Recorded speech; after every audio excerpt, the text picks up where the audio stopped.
নমস্কাৰ বন্ধু বান্ধৱীসকল, আমি সকলোৱে জানো চৰকাৰৰ তৰফৰ পৰা গাঁও বিকাশৰ বাবে গাঁও পঞ্চায়তলৈ বহু পৰিমাণে টকা আহে, কিন্তু এই টকাৰ পৰিমাণ কেতিয়াও ৰাজহুৱা নহয় বা পঞ্চায়তৰ মুৰব্বীসকলে এই টকাৰ পৰিমাণ কেতিয়াও ৰাজহুৱা নকৰে।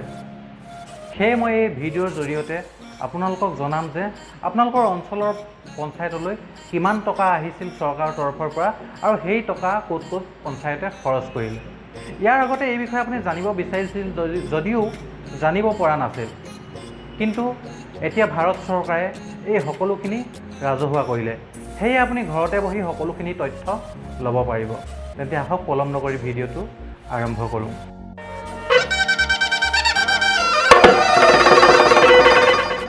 গাঁও উন্নয়নৰ বাবে চৰকাৰে গাঁও পঞ্চায়তলৈ কিমান টকা অনুদান দিলে জানিবলৈ আপুনি প্ৰথমে অ'পেন কৰিব লাগিব আপোনাৰ মোবাইলৰ প্লে ষ্ট'ৰ। তাৰপিছত আপুনি চাৰ্চ কৰিব লাগিব ই গ্ৰাম স্বৰাজ। ইয়াৰ পিছত আপুনি যিটো এপত মিনিষ্ট্ৰী অফ পঞ্চায়ত ৰাজ লিখা আছে সেই এপটোত ক্লিক কৰিব। ক্লিক কৰাৰ পিছত আপোনাৰ সন্মুখত ইনষ্টল বুলি আহিব, আপুনি ইনষ্টলত ক্লিক কৰিব। ইনষ্টলেশ্যন হৈ যোৱাৰ পিছত আপুনি অ'পেনত ক্লিক কৰিব, তেতিয়া আপোনাৰ এপটো অ'পেন হৈ যাব। এতিয়া আপোনালোকৰ সন্মুখত এখন স্ক্ৰীন দেখা পাইছে য'ত লিখা আছে ই গ্ৰাম স্বৰাজ। প্ৰথমবাৰ যদি আপুনি এপটো অ'পেন কৰে তেতিয়া অলপ সময় ল'ব। বন্ধু বান্ধৱীসকল, যদি আমাৰ ভিডিঅ'সমূহ চাই আপোনালোকে ভাল পায় তেনে আমাৰ ভিডিঅ'সমূহত লাইক কৰিব, লগতে আমাৰ চেনেলটো ছাবস্ক্ৰাইব কৰিব। এপটো অ'পেন হোৱাৰ পিছত সৰ্বপ্ৰথমে আপোনালোকৰ নিজৰ ৰাজ্য ছিলেক্ট কৰিব। যিহেতু মই অসমত বাস কৰোঁ সেয়ে মই অসম ছিলেক্ট কৰিছোঁ। ৰাজ্যৰ পিছত নিজৰ জিলাখন বাছনি কৰিব। মই ইয়াত এক্সাম্পলৰ বাবে শিৱসাগৰ জিলাখন বাছনি কৰিছোঁ। ইয়াৰ পিছত আঞ্চলিক পঞ্চায়ত ছিলেক্ট কৰিব। আঞ্চলিক পঞ্চায়তৰ অন্তৰ্গত যিমানসমূহ পঞ্চায়ত আছে সকলোসমূহ ইয়াত দেখাব। তাৰে মাজৰ আপোনালোকৰ নিজৰ পঞ্চায়তটি ছিলেক্ট কৰিব।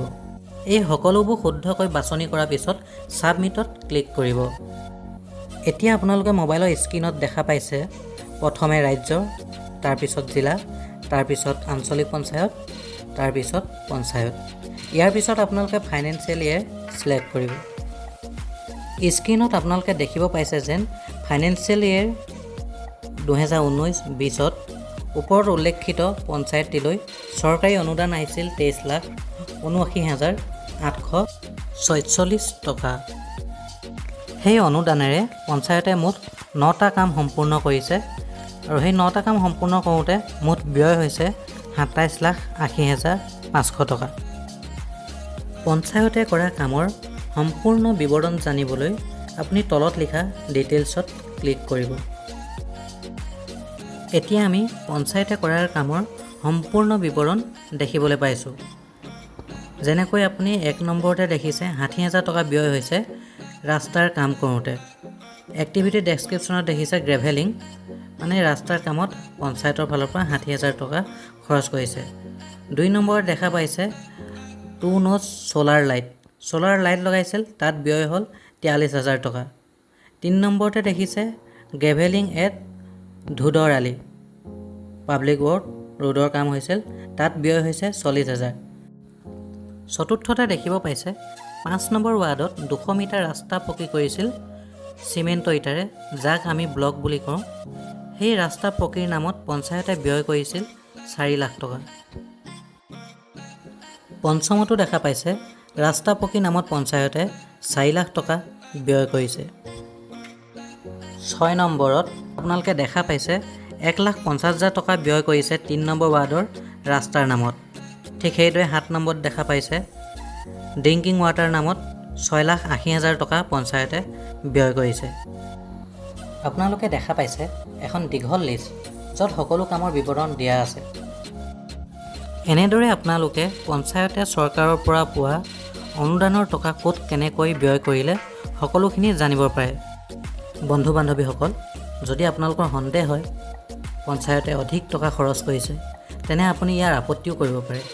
আপত্তি কৰিবলৈ আপুনি খণ্ড উন্নয়ন বিষয়াৰ ওচৰত অৱগত কৰিব পাৰে যে X নামৰ কামটো কৰোঁতে ইমান টকা খৰচ হৈছে বুলি আমি নাভাবোঁ, আমি ইয়াৰ এটা সঠিক তদন্ত বিচাৰোঁ। আশা কৰোঁ ভিডিঅ'টো চাই আপোনালোকে ভাল পালে। যদি ভাল পালে আমাৰ ভিডিঅ'টো লাইক কৰিব, শ্বেয়াৰ কৰিব, লগতে আমাৰ চেনেলটো ছাবস্ক্ৰাইব কৰিব। তেনে আজিলৈ আহোঁ। ধন্যবাদ। জয় আই অসম।